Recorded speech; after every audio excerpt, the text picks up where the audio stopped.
ఓం సారాం. సమస్త సాయి భక్తులందరికీ నమస్కారం అండి. అందరూ ఎలా ఉన్నారు? అందరూ కూడా బాబా గారి దయ వలన ఎప్పుడూ ఆనందంగా, ఆరోగ్యంగా ఉండాలని, మీరు కోరిన కోరికలన్నింటినీ కూడా బాబా గారు తీర్చేయాలని మీ తరపున నేను కూడా బాబా గారిని మనస్ఫూర్తిగా కోరుకుంటూ, ముందుగా బాబా గారి పాద పద్మాలకి ఒక్కసారి నమస్కరించుకుని వీడియోలోకైతే వెళ్ళిపోదాం. ఇక ఈరోజు బాబా గారు సాయి మాటగా నా నోట ఏం పలికించబోతున్నారంటే, తల్లి, నీ ఇంటి చుట్టూ 2 శక్తులు తిరుగుతున్నాయమ్మా. రేపు 6 గంటలకి నీకు ఒక ఫోన్ కాల్ వస్తుంది, విన్నావు అంటే అదిరిపోతావు. అసలు ఆ 2 శక్తులు ఏంటి? అవి మంచి శక్తులా, చెడు శక్తులా? నీ ఇంటి చుట్టూ ఎందుకు తిరుగుతున్నాయి? నీకు ఏం చెప్పాలి అనుకుంటున్నాయి? ఏం సందేశం ఇవ్వాలి అనుకుంటున్నాయి? ఒకవేళ నువ్వు అవకాశం ఇస్తే ఇంట్లోకి రావాలనా, వచ్చి నిన్ను ఏం చెయ్యాలని, నీ కుటుంబాన్ని ఏం చెయ్యాలని, మరి నీకు రాబోతున్నటువంటి ఆ ఫోన్ కాల్ ఏంటి? ఆ ఫోన్ వింటే నువ్వు ఎందుకు అదిరిపోతావు తెలుసుకోవాలనుందా? ఖచ్చితంగా తల్లి, ప్రతి ఒక్కటి కూడా చెబుతాను. నీ తండ్రి మీద నమ్మకం ఉంటే, ఒక్క 2 నిమిషాలతో ఓపికతో ఉంటే అన్నీ కూడా చెబుతాను. ఎందుకో తెలుసా? ఎవరి వరకు చూడ నీకు అర్థమవుతుంది. విన్నా ఉంటే ఒళ్ళు గొగురు పడుస్తుంది బిడ్డ. అలాంటి ఒక సందేశాన్ని ఈరోజు అందివ్వబోతున్నాను. జాగ్రత్తగా విను అంటూ బాబా గారు ఈరోజు ఒక తెలియని నిగూఢ అర్థం దాగి ఉన్న సందేశంతో ముందుకు వచ్చారండి. బాబా గారి మాటలు వెనుకున్న అర్థం పరమార్థం తెలియాలంటే చివరి దాకా చూడాల్సిందే. వీడియోని ఎక్కడా స్కిప్ చేయకుండా, మిస్ చేయకుండా ఖచ్చితంగా చూడండి. ఇక నాకు మొన్న ఒక పెద్ద ఆయన కాల్ చేస్తారండి. విషయం ఏంటంటే, నిజానికి నీకు గురువు గారికి థ్యాంక్స్ చెప్పాలి తల్లి. బాబా అనుగ్రహం వల్లనే ఇదంతా జరిగింది. నా ఇంట్లో నా పరిస్థితి ఎలా ఉందంటే చెప్పుకోలేని పరిస్థితి. నా ఇంట్లో నా కొడుకు నన్ను పట్టించుకోడు, మందులు కొనివ్వడు, నా కోడలు సమయానికి తిండి కూడా పెట్టదు, నన్ను కుక్క కన్నా హీనంగా చూస్తూ ఉండేవాళ్ళు. నేను బాబా గారి ఓదార్పు కోసం మీ ఛానల్ చూస్తున్నప్పుడు గురువు గారు గురించి చూశాను. గురువు గారి నెంబరు తీసుకుని కాల్ చేశాను. గురువు గారు చేసిన పూజల వల్ల ఈరోజు నన్ను ఎంత సంతోషంగా చూసుకుంటున్నారమ్మా నా బిడ్డలో అంటూ ఎంత హ్యాపీగా తన హ్యాపీనెస్ ని షేర్ చేశారండి పెద్దయినా. మీకు కూడా ఎలాంటి ప్రాబ్లమ్స్ ఉంటే ఇక్కడ ఒకసారి చూడండి. శ్రీ షిరిడి సాయిబాబా ఆశీస్సులతో జ్యోతిష్యం చెప్తారండి గురూజీ సుబ్రహ్మణ్యరాజు గారు. నెంబర్ 1 వశీకరణ స్పెషలిస్ట్. వీరి మొబైల్ నెంబర్ 96698722. మీకు ఎలాంటి ప్రాబ్లమ్స్ ఉన్నా కూడా చిటికేసినంతలో పరిష్కరించడంలో 60 ఏళ్ల అనుభవం ఉన్నటువంటి దైవశక్తి కలిగినటువంటి గురూజీ. ఒక్కసారి కాల్ ట్రై చేసి చూడండి. ప్రేమ, పెళ్లి, ఉద్యోగం, రాజకీయం, విదేశీ ప్రయాణం, ధనం నిలకడగా లేకపోవటం, భార్యాభర్తల మధ్య గొడవలు, ఆస్తి తగాదాలు, అప్పుల బాధలు, స్త్రీ పురుషులకు ఎటువంటి గొప్ప సమస్యలున్న నెంబర్ 1 వశీకరణ స్పెషలిస్ట్. అలాగే మీ ఇంటి మీద చెడు ప్రయోగం జరిగి ఉన్న ప్రతి ఒక్క ప్రాబ్లం కి కూడా చక్కటి సొల్యూషన్ ఇస్తున్నారండి. కాబట్టి స్క్రీన్ మీద ఉన్నటువంటి నెంబర్కి ఒకసారి కాల్ ట్రై చేసి చూడండి. ఆ తర్వాత మీ హ్యాపీనెస్ మీరే నాతో షేర్ చేసుకుంటారు. ఇక బాబా గారి సందేశం విషయానికి వస్తే, తల్లి, ఈ రోజు నువ్వు ఖచ్చితంగా విని తీరాల్సిందే. ఎందుకంటే ఈ రోజు నేను నీ భవిష్యత్తును నిర్ణయించబోతున్నా.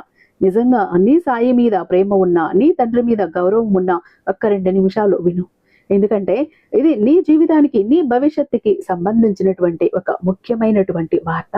కానీ ఏ కారణం చేతైనా వదులుకున్నావంటే నీ ఎంత దురదృష్టవంతురాలు ఇంకొకరు ఉండరు తల్లి. ఎందుకంటే ఆ శక్తులు నీతో ఏదో చెప్పాలని చూస్తున్నాయి. ఇప్పుడు నువ్వు ఏం మాత్రం నిర్లక్ష్యం చేసినా కూడా వాటన్నింటినీ కూడా కోల్పోతావు. జాగ్రత్త అంటూ ఇలా అంటున్నారండి బాబా గారు. అయితే ఇక్కడ బాబా గారు ఎలాంటి సందేశాలను ఇచ్చినా కూడా అది మన కోసమే ఇస్తారు. ఆ శక్తులు ఏంటి? మంచి శక్తుల, చెడు శక్తుల, ఫోన్ కాల్ ఏంటి? ఖచ్చితంగా మనం తెలుసుకుని తీరాల్సిందే.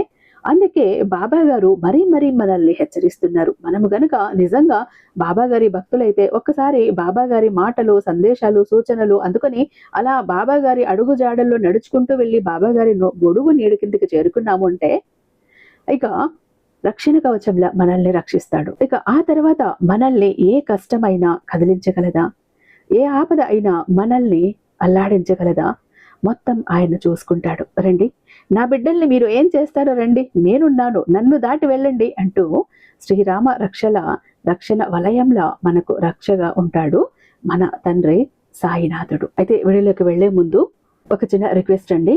మన వీడియోకి ఒక చిన్న లైక్ ఇచ్చేసండి. మన ఛానల్ని ఫస్ట్ టైం చూస్తున్నట్లయితే ఛానల్ని సబ్స్క్రైబ్ చేసుకొని మీ సపోర్ట్ నాకు అందివ్వండి. అదే చేత్తో హైప్ కూడా చేస్తారని ఆశిస్తూ భావిస్తూ ఉన్నాను. ఓం సాయిరామ్ అంటూ కామెంట్ టైప్ చేసి పెట్టి వీడియో చూడటం మొదలు పెట్టండి. బాబా గారి ఆశీస్సులు ఇంకా త్వరగా మీకు దొరుకుతాయి. ఏదైనా దిక్కు తోచని సమస్యల్లో ఉంటే బాబా గారు మీకు దారి చూపిస్తారు. ఇక బాబా గారి సందేశం విషయానికి వస్తే, బిడ్డ, ఎప్పుడూ కూడా నన్ను ఒక మాట అడుగుతుంటావుగా తల్లి, గుర్తుందా? బాబా, ఇంకా ఎన్నాళ్ళు? నాకు ఈ కష్టాలు ఎన్నాళ్ళు? నా తలరాతలో ఇంతకీ ఏం రాసావు తండ్రి? ఆనందం అన్న మాట రాయటం మర్చిపోయావా?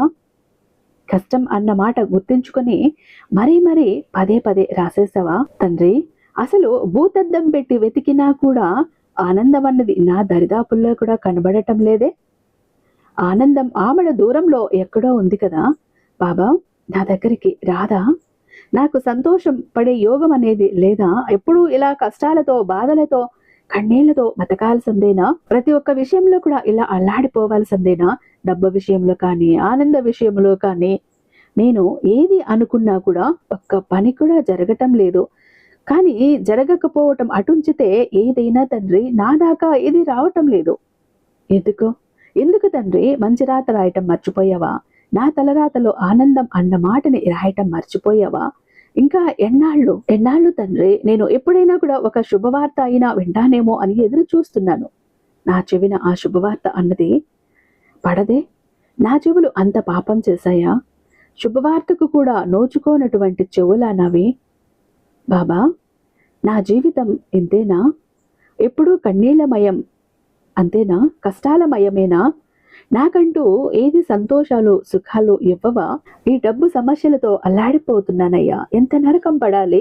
చాలే, ఈ జీవితం ఇంకా చాలు అనిపిస్తోంది. చాలని జీతాలతో ఇంట్లో ఖర్చులు చూస్తే ఎక్కువ. ఏం చెయ్యాలో తెలియటం లేదు. అప్పుల పాలైపోయి ఉన్నాను. ఇంట్లో మనశ్శాంతి లేదు. చిరాకులు, ఇంట్లో ప్రశాంతత లేదు. ఒకరంటే ఒకరికి పడటం లేదు. గొడవలు పడుతున్నాం. ఆర్థిక ఇబ్బందులు, ఆరోగ్య సమస్యలు. ఎందుకు తండ్రి ఇంతగా అల్లాడించేస్తున్నావు? నా మీద ఇంకా నీకు కరుణా దయ అన్నది కలగలేదా బాబా?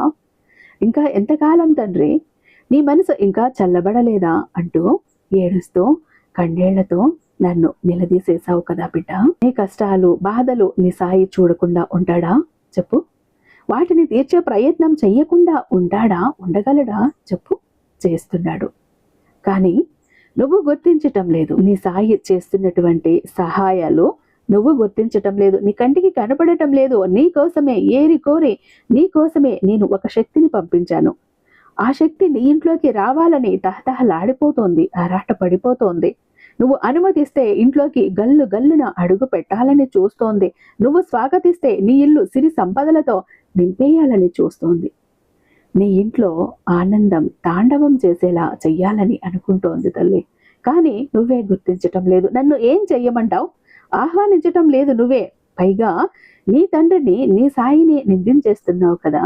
చెప్పాను కదా, నీ ఇంటి చుట్టూ 2 శక్తులు తిరుగుతున్నాయని. ఒక శక్తి నేను పంపించిన శక్తి, మరి ఇంకొక శక్తి ఏ శక్తి? చెడు శక్తా మంచి శక్తా తెలుసుకోవాలనుందా? వినగలవా? విని తట్టుకునే ధైర్యం ఉందా? గుండె ధైర్యం చేసుకుని విను. నువ్వు చేస్తున్న తప్పులు ఏంటో చెబుతాను, నువ్వు చేస్తున్న పొరపాట్లు ఏంటో కూడా చెబుతాను. అవి తిద్దుకున్నావు అంటే నీ జీవితం ఆనందమయమైపోతుంది. ఇక ఎప్పుడూ కూడా నీ సాయిని నిలదీసి నిందించే పరిస్థితి నీకు రాదు బిడ్డ. జాగ్రత్తగా విను. ఆ శక్తి ఎవరో తెలుసా? నేను పంపిన శక్తి ఎవరో తెలుసా? సాక్షాత్తు అమ్మలగా అన్న అమ్మ శ్రీ మహాలక్ష్మి అమ్మవారే. నీ కష్టాలకు కరిగిపోయి, నీ కన్నీళ్లకు కరిగిపోయి అమ్మను తీసుకువచ్చి నీ ఇంటి గుమ్మం ముందు నిలబెడితే నువ్వు అమ్మని ఆహ్వానిస్తున్నావా? బయటని ఉంచేశావు. అందుకే ఇన్ని కష్టాలు పడుతున్నావు. ఒక్కసారి అమ్మను గుర్తించి సాదరంగా ఆహ్వానించి చూడు. ఇంట్లోకి నీ ఇల్లు ఎంత ఆనందమయమైపోతుందో, ఎంత డబ్బు నిండిపోతుందో. మరి నీ ఇంట్లో ఉన్న ఇంకొక శక్తి ఏంటో తెలుసా? చెడు శక్తి, దరిద్ర దేవత. ఆ అమ్మను మాత్రం నీ చేతులారా స్వయంగా నువ్వే ఆహ్వానించుకున్నావు, తెచ్చి కూర్చోబెట్టుకున్నావు, సింహాసనం వేసి మరీ కూర్చోబెట్టుకున్నావు. మరి ఆమెను పంపితేనే కదా నువ్వు ఈ అమ్మను లోనికి పిలుచుకోగలవు. మరి నీ ఇంట్లో ఉన్న ఆ అమ్మ దరిద్ర లక్ష్మి దేవత వెళ్ళిపోవాలి, ఆ లక్ష్మి వెళ్ళిపోవాలన్నా, గుమ్మంలో ఉన్న ఆ తల్లి శ్రీ మహాలక్ష్మి తల్లి నీ ఇంట్లోకి రావాలన్నా కూడా నేను కొన్ని మార్గాలు చెబుతాను. నీ జీవితం బంగారుమయం చేసుకోవాలి, కష్టాలు కన్నీళ్లు దూరం చేసుకోవాలని ఏ మాత్రం నీ మనసులో ఉన్నా నీ సాయి చెప్పేది జాగ్రత్తగా విను తల్లి. నేను చెప్పింది చెప్పినట్టు చెయ్యి తల్లి. ఎంతగానో అమ్మ లక్ష్మీదేవి నీ ఇంటి చుట్టూ తిరుగుతూనే ఉంది. కానీ అది నీకు అర్థం కావటం లేదు, గుర్తించలేకపోతున్నావు, గమనించలేకపోతున్నావు. ఆ అమ్మ ఉంటే ఏం సూచనలు ఇస్తుందో దాన్ని కనిపెట్టలేకపోతున్నావు. దానికి కారణం ఏంటో తెలుసా? నువ్వు పడుతున్న కష్టాలే. మనసంతా గజిబిజిగా ఉండటమే. ఏ కోశాన ఆనందం లేదు. ఆ బాధలో అమ్మ రాకను కూడా నువ్వు గుర్తించలేకపోతున్నావు. లక్ష్మి నీ ఇంట్లో తిరుగుతూ ఉంటే ఆ విషయం నీకు ఎలా తెలుస్తుందో తెలుసా తల్లి? నీకు అనుమానం రావచ్చు, నాకు ఎలా తెలుస్తుంది బాబా, ఎలాంటి సందేశాలు ఉంటాయి అని. కానీ ఏ ఇంట్లో అయితే లక్ష్మీదేవి ఉంటుందో ఆ ఇంట్లో అప్పుడప్పుడు ఆమె తిరుగుతూనే ఉంటుంది. అంటే తిరుగుతుంటుంది అంటే నీ ఎదురుగా నీకు కనబడదు. అమ్మ సాక్షాత్తు నీ ఇంటికి వచ్చింది, కనబడింది అంటే నువ్వు భరించలేవు. ఏదో ఒక రూపంలో నీకు సూచనలు అందిస్తూ ఉంటుంది. నేను ఉన్నాను నీ ఇంట్లో, నువ్వు భయపడకు, నన్ను గుర్తించు అని అమ్మ సూచనలు ఇస్తూనే ఉంటుంది. కానీ నువ్వే కనిపెట్టలేవు. అందుకే నీ పెద్దలు పూర్వం చెప్పేవాళ్ళు గుర్తుందా? అమ్మవారు తిరిగే సమయం అని చెప్పుకుంటుంటారు, గుర్తుందా? ఈ రోజుల్లో అమ్మవారు తిరుగుతున్నారంటే ఎవరు నమ్మటం లేదు.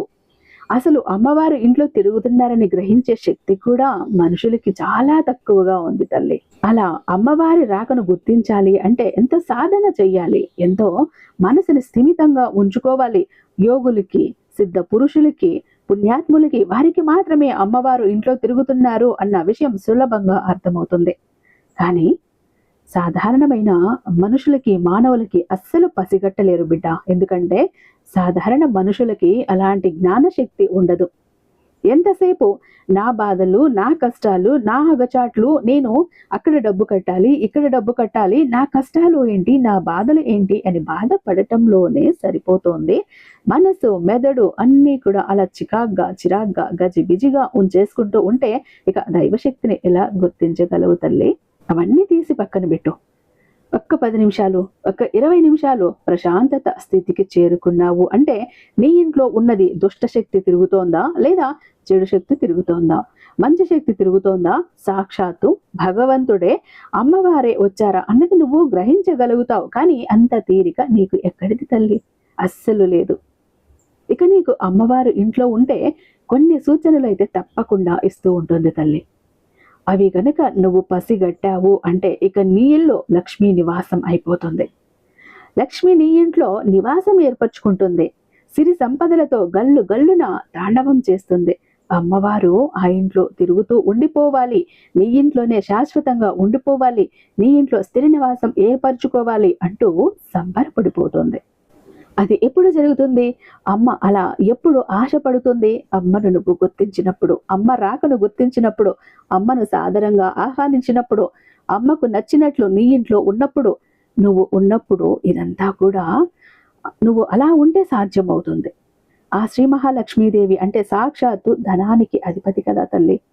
ఎవరికి ఐశ్వర్యం సిద్ధించాలన్నా, ఎవరికి సంపద రావాలన్నా, పదవి రావాలన్నా, ఆస్తి అంతస్తులు రావాలన్నా ఆ ఇంట్లో ఆనందం తాండవం చెయ్యాలి అన్న ముఖ్యంగా అమ్మ లక్ష్మి అనుగ్రహం ఉంటేనే, ఆ అనుగ్రహంతోనే అన్నీ కూడా జరుగుతాయి. లక్ష్మీదేవి సకల సంపదలకి అధిపతి తల్లి. ఆ తల్లి నీ ఇంట్లో ఉంటే చాలు, నీకు అన్నీ లభిస్తాయి. నీకు దేనికి లోటు అన్నది ఉండదు. నీ ఇంట్లో మనుషుల మధ్య కూడా ప్రేమలు, ఆప్యాయతలు, అనురాగాలు అన్నవి పెరుగుతాయి. ఒకరంటే ఒకరికి ప్రేమ అన్నది ఉంటుంది. ఆ తల్లి ఎక్కడ ఉంటుందో ఆ ఇంట్లో ఎప్పుడూ కూడా ఒకరంటే ఒకరికి పడదు. చిరాకులు, గొడవలు, మనశ్శాంతి ఉండదు. ప్రతిదీ కూడా సమస్య. ఏది ముట్టుకున్నా సమస్య, ఏది పట్టుకున్నా సమస్య, ఏది జరగదు, అన్నీ ఆగిపోతూ ఉంటాయి. ఇంకా పైగా ముట్టుకున్నవి మాడి మసే అయిపోతూ ఉన్నాయి అన్న భావన కూడా నీకు వస్తుంది. ఇదంతా ఎప్పుడు? అలక్ష్మి నీ ఇంట్లో ఉన్నప్పుడు, దరిద్ర దేవత నీ ఇంట్లో ఉన్నప్పుడు. లక్ష్మి అమ్మ ఏ ఇంట్లో ఉంటుందో ఆ ఇంట్లో సిరి సంపదలు, నవ్వులు, ఆరోగ్యాలు, సంతోషాలు ఉంటాయి. అలక్ష్మి దరిద్ర దేవత ఎక్కడ ఉంటుందో అక్కడ ఇవన్నీ ఉంటాయి. ఏడుపులు ఉంటాయి, కష్టాలు ఉంటాయి, బాధలు ఉంటాయి, కన్నీళ్లు ఉంటాయి, అనారోగ్య సమస్యలు ఉంటాయి. ఏది ముట్టుకున్నా మాడి మసైపోతుందన్న భావన కూడా నీకు వస్తుంది కదా తల్లి. ఎన్నిసార్లు అడిగావు, ఎందుకు బాబా ఇలా అయిపోతున్నాను, నేను ఏదైనా ముట్టుకుంటేనే మాడి మసైపోతుందేమో అన్న భయం వేస్తోంది తండ్రి, నాకు ఏది జరగటం లేదు, అన్ని అక్కడికక్కడ ఆగిపోతున్నాయి అంటూ కన్నీళ్లు కూడా పెట్టుకున్నావు కదా బిడ్డ, గుర్తుందా?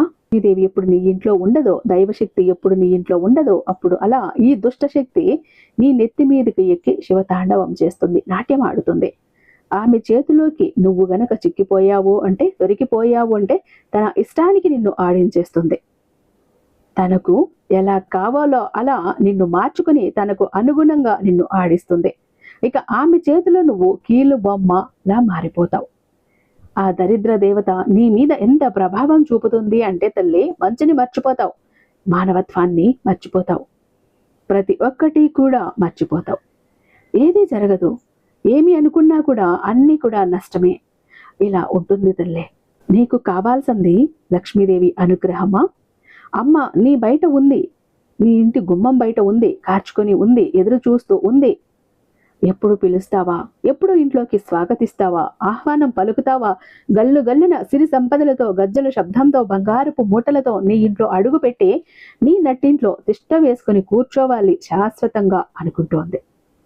నీ కష్టాలన్నింటినీ దూరం చెయ్యాలి అనుకుంటోంది, నీ కన్నీళ్ళన్నింటినీ దూరం చెయ్యాలి అనుకుంటోంది. మరి నీకు లక్ష్మీదేవి అనుగ్రహం వద్దా తల్లే? ఎప్పటికైనా అమ్మని గుర్తిస్తావా? నిజానికి ఎక్కువ కాలం ఏ దేవత కూడా నీ కోసం ఎదురు చూడదు. తన బుద్ధి పుట్టినప్పుడు, తనకు అనుగ్రహం కలిగినప్పుడు, నిన్ను అనుగ్రహించాలి అన్నప్పుడు మాత్రమే, కొద్ది సమయం మాత్రమే ఆమె నీ దగ్గరకు రాగలదు. కొద్దిసేపు మాత్రమే వేచి చూడగలదు. నువ్వు ఏ మాత్రం నిర్లక్ష్యంతో ఉన్నా, అజాగ్రత్తతో ఉన్నా ఆగ్రహించుకుని తిరిగి వెళ్ళిపోతుంది. అంటే నువ్వు మళ్ళీ ఎంత ప్రాధేయపడ్డా, ఏడ్చినా, కన్నీళ్లు పెట్టుకున్నా, మొత్తుకున్నా ప్రయోజనం ఉండదు. అవకాశం నీ దగ్గరికి వచ్చినప్పుడే నువ్వు వాడుకోవాలి. ఇంకొక మాట బిడ్డ, అదృష్టం ఒక్కసారి మాత్రమే నీ తలుపు తడుతుంది. దురదృష్టం నువ్వు తలుపు తీసేదాకా పదే పదే బాదుతూ తడుతూనే ఉంటుంది.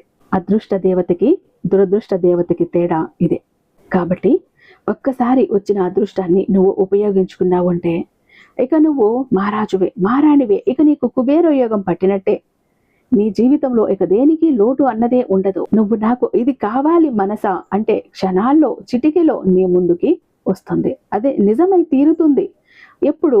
దైవిక శక్తి నీకు తోడుగా ఉన్నప్పుడు, నువ్వు మంచి పనులు చేస్తున్నప్పుడు, నువ్వు మంచిగా ఉన్నప్పుడు, ఇంట్లో వారితో కూడా ఎప్పుడో ప్రేమగా మాట్లాడుతూ, నవ్వుతూ, నలుగురు కలిసి భోజనం చేస్తూ ఉన్నప్పుడు, నీ ఇంటిని శుచిగా శుభ్రంగా ఉంచుకున్నప్పుడు, ఎల్లవేళలా నిత్య దీపారాధన చేస్తున్నప్పుడు, ధూపం, దీపం, నైవేద్యం ఇలా ఏ ఇంట్లో అయితే ఉంటుందో ఆ ఇంట్లోకి దుష్ట శక్తి, దరిద్ర దేవత తొంగి చూడాలంటే కూడా గజగజ వణికిపోతుంది. అలాంటి ఇంట్లో దైవిక శక్తి మాత్రమే ఉంటుంది.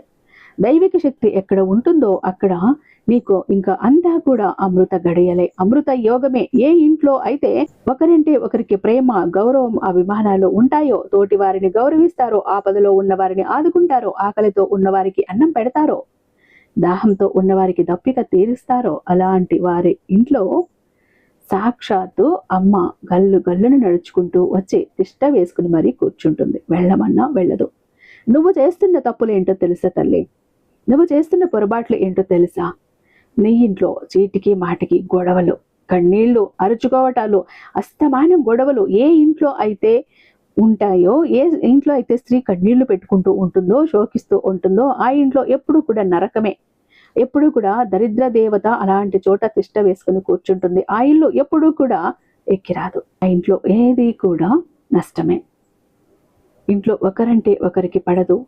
గొడవలు, కీచులాట్లు, అరుపులు, గోలలు, కన్నీళ్లు, కొట్టుకోవటం, తిట్టుకోవటం, ఇంట్లో ఎక్కడ చూసినా అశుభ్రత, ఎక్కడ చూసినా బూజులు వేలాడుతూ ఉండటం, ఇంట్లో దీపారాధన ఉండదు, శుచి శుభ్రత ఉండదు, మంచి మానవత్వం ఉండదు, చెడ్డ మాటలు మాట్లాడుకుంటుంటారు, పొద్దుగాక నిద్ర లేవటం, ఇవన్నీ కూడా దరిద్ర దేవత నీ ఇంట్లో తిష్ట వేసుకొని ఉంది అనటానికి కారణమవుతాయి.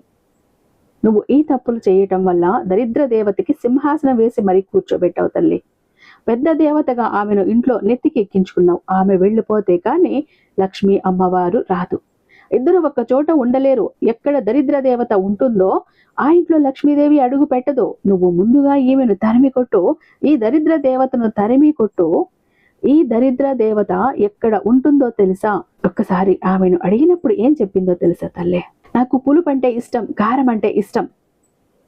మనిషిలో ఇలా కామాన్ని, క్రోధాన్ని ప్రేరేపించేవంటే నాకు చాలా ఇష్టం. ఇలాంటివంటే చాలా ప్రీతి. ఏ ఇంట్లో అయితే అరుపులు, గోలలు, కేకలు వినిపిస్తుంటాయో, కన్నీళ్ళు, కష్టాలు ఉంటాయో, అపరిశుభ్రంగా ఉంటుందో, ఒకరికొకరు కొట్టుకుంటూ తిట్టుకుంటూ ఉంటారో, అలాంటి ఇల్లు అంటే నాకు మహాప్రీతి. ఆ ఇంట్లో నేను శాశ్వతంగా తిష్ట వేసుకుని కూర్చుంటాను, ఉండిపోతాను అని చెప్పింది తల్లి. మరి నీ ఇంటిని దరిద్ర దేవతకు నిలయంగా చేసుకుంటావా, లేదా దైవిక శక్తికి నిలయంగా చేసుకుంటావా? ఈ అమ్మను పంపించి, దరిద్ర దేవతను బయటకు పంపించి, గుమ్మంలో సంపదతో ఎదురు చూస్తున్న లక్ష్మీదేవిని ఆహ్వానిస్తావా? జాగ్రత్త. ఎందుకంటే దరిద్ర దేవత చేతుల్లోకి వెళ్ళిపోయావు అంటే కీలు బొమ్మల ఆడించేస్తుంది, కుటుంబాన్ని నాశనం చేసేస్తుంది, విచక్షణ జ్ఞానాన్ని కోల్పోయేలా చేస్తుంది, ఏది కూడా నీ దాకా రానివ్వదు, నిన్ను సర్వనాశనం కూడా చేసేస్తుంది. ఒక ప్రాణమున్న రాయిలా నిన్ను మార్చేస్తుంది. నీ ఇంట్లో మచ్చుకైనా ఆనందం కనబడదు, ప్రేమ కనబడదు, మంచి మాటలు వినబడవు. అందుకే నీ సాయి చెప్పినట్లు నువ్వు చెయ్యి. ప్రతిరోజు కూడా స్నానం చేసే నీళ్ళల్లో కాస్త రాళ్ళుప్పు వేసుకుని స్నానం చెయ్యి. ఇంట్లో నీళ్ళలో కొద్దిగా రాళ్ళ ఉప్పు వేసి, పసుపు వేసి ఆ నీటితో ఇంటిని శుభ్రం చెయ్యి. పసుపు నీళ్లతో ప్రతి గదిలోనూ ప్రతి మూలలోనూ చల్లు. ప్రతిరోజు దీపారాధన చేసుకో. ప్రతిరోజు కూడా సాంబ్రాణి ధూపం వెయ్యి. ఎక్కడ బూజులు కనబడనివ్వకుండా ఎప్పటికప్పుడు శుభ్రం చేస్తూ ఉండు. నీకు ఎంత కోపం వచ్చినా కూడా కోపాన్ని అదుపులో పెట్టుకుని మెల్లిగా మాట్లాడటానికి ప్రయత్నించు. నిదానంగా మాట్లాడటానికి ప్రయత్నించు. ఇంట్లో వారి మీద ప్రేమ చూపించు. ఇంట్లో వారి మీద ప్రేమగా ఉండు. అరుపులు, గోలలు, కేకలు అస్సలు వద్దు. ఇంట్లో నిత్యం కూడా దైవనామస్మరణ వినిపిస్తూ ఉండేలా చెయ్యి. ఆ దెబ్బకి భయపడి దరిద్ర దేవత ఆమెతో గజగజలాడిపోయి ఆమెను దూరం పరిగెడుతుంది. ఆ వెంటనే నీ గుమ్మంలో ఉంది చూడు, నీకు సిరి సంపదలను కురిపించే శ్రీ మహాలక్ష్మి అమ్మ. ఆమె సిరి సంపదలతో నీ ఇంట్లో గల్లు గల్లున గజ్జల కాళ్లతో నీ ఇంట్లోకి అడుగు పెడుతుంది. ఇక అమ్మ ఒక్కసారి అడుగు పెట్టింది అంటే ఆ ఇంట్లో ఆనంద తాండవం చేస్తుంది. ఇక నీకు దేనికి లోటు ఉండదు. నీ ఇంట్లో సిరుల వర్షం కురుస్తుంది, కాసుల వర్షం కురుస్తుంది. జాగ్రత్త. చెప్పాను కదా, ఈ రెండు శక్తులు తిరుగుతున్నాయి తల్లి నీ ఇంటి చుట్టూ అని చెప్పాను కదా. ఒకటి దరిద్ర దేవత, మరొకటి శ్రీ మహాలక్ష్మి శక్తి. ఒకటి దుష్ట శక్తి, ఇంకొకటి దైవిక శక్తి. దుష్ట శక్తి నీ ఇంట్లో నుంచి వెళ్ళిపోతే దైవిక శక్తి నీ ఇంట్లో ప్రవేశిస్తుంది. నీకు ఏ శక్తి కావాలో నువ్వే నిర్ణయించుకో. నీకు చెప్పాల్సిన జాగ్రత్తలన్నీ కూడా ఒక తండ్రిగా, నీ సాయిగా, నీ గురువుగా ప్రతి ఒక్కటి నీకు చెప్పేశాను. ఇక వినటం, ఆచరణలో పెట్టడం పూర్తిగా నీ చేతుల్లో ఉంది తల్లి. చెప్పాను కదా, రేపు 6 గంటల్లోపు నీకు ఒక ఫోన్ కాల్ వస్తుంది. ఫోన్ కాల్ విన్నా ఉంటే అదిరిపోతావు అని. అది ఏంటో తెలుసా? నీకు మంచి రోజులు మొదలవ్వబోతున్నాయి, మంచి గడియలు మొదలవ్వబోతున్నాయి. దానికి సూచనగానే ఒక శుభవార్త నీ చెవిన పడబోతోంది. నువ్వు అంటూ ఉంటావు కదా, బాబా నా చెవుల్లో శుభవార్త అన్నదే పడదా, నా చెవులు అందుకు నోచుకోలేదా, అంత పాపం చేశాయా, నా చెవులకి అంత దరిద్రం పట్టిందా, నా చెవులతో నేను ఒక శుభవార్త కూడా వినలేనా తండ్రి, శుభవార్త వినలేని అంత నోచుకోలేని చెవులా నావి, అంత పాపం చేశానా, నా తలరాత అంతేనా అంటూ ఎప్పుడూ బాధపడ్డావు కదా. ఇంకా నువ్వు అలా బాధపడాల్సిన అవసరమే లేదు బిడ్డ. నీ తలరాతను మార్చడానికి, నీ జీవితాన్ని మార్చడానికి నేనే సాక్షాత్తు లక్ష్మీ అమ్మవారిని పంపాను. అమ్మని సాదరంగా ఆహ్వానించు. నీ ఇంట్లో ఇక ఆనందం తాండవం చేస్తుంది. నీ ఇంట్లో సిరి సంపదలకు లోటు అన్నదే ఉండదు. చెప్పాను కదా, రేపు 6 గంటలకి నువ్వు ఒక ఫోన్ కాల్ వస్తుంది. ఆ ఫోన్ కాల్ విన్నావంటే అదిరిపోతావని చెప్పాను కదా బిడ్డ. అదేంటో తెలుసా? నీకు మంచి రోజులు మొదలయ్యాయి, మంచి గడియలు మొదలయ్యాయి. కాబట్టి ఒక శుభవార్త వినబోతున్నావు. అది నువ్వు ఉద్యోగం చేసే చోటు నుంచి కావచ్చు, నువ్వు వ్యాపారం చేసే చోటు నుంచి కావచ్చు, నువ్వు చదువుకున్న చోటు నుంచి కావచ్చు, లేదా పిల్లల దగ్గర నుంచి కావచ్చు, లేదా నీ భవిష్యత్తుకు సంబంధించి కావచ్చు, లేదా నీ పూర్వీకుల ఆస్తిపాస్తుల గురించి కావచ్చు, నీ తల్లిదండ్రుల నుంచి కావచ్చు, నీ పుట్టింటి వాళ్ళ నుంచి కూడా కావచ్చు. లేదు అంటే నువ్వు ఎంత కాలంగానో ఒక వ్యక్తికి దూరం అయ్యావు. ప్రేమించిన వాళ్ళు, భార్యాభర్తలన్నా, తమ్ముళ్ళు కావచ్చు, అక్కా చెల్లెళ్ళు, స్నేహితులు, బంధువులు, ఇలా వారి దగ్గర నుంచి నీకు ఒక ఫోన్ కాల్ అన్నది వస్తుంది. మళ్ళీ నీ బంధం ఒకటవుతుంది. ఇలా రేపు 6 గంటల్లోపు ఒక శుభవార్త అయితే నీ చెవున పడుతుంది బిడ్డ అంటూ బాబా గారు ఈరోజు ఒక అత్యద్భుతమైన సందేశంతో మన ముందుకు వచ్చారండి. ఐ హోప్ ఈ వీడియో మీకు నచ్చే ఉందని భావిస్తున్నాను. రేపు బాబా గారి మరొక అద్భుతమైన సందేశంతో మీ ముందుంటాను. అంతటిదాకా సర్వేజన సుఖినో భవంతు. ఓం సారా.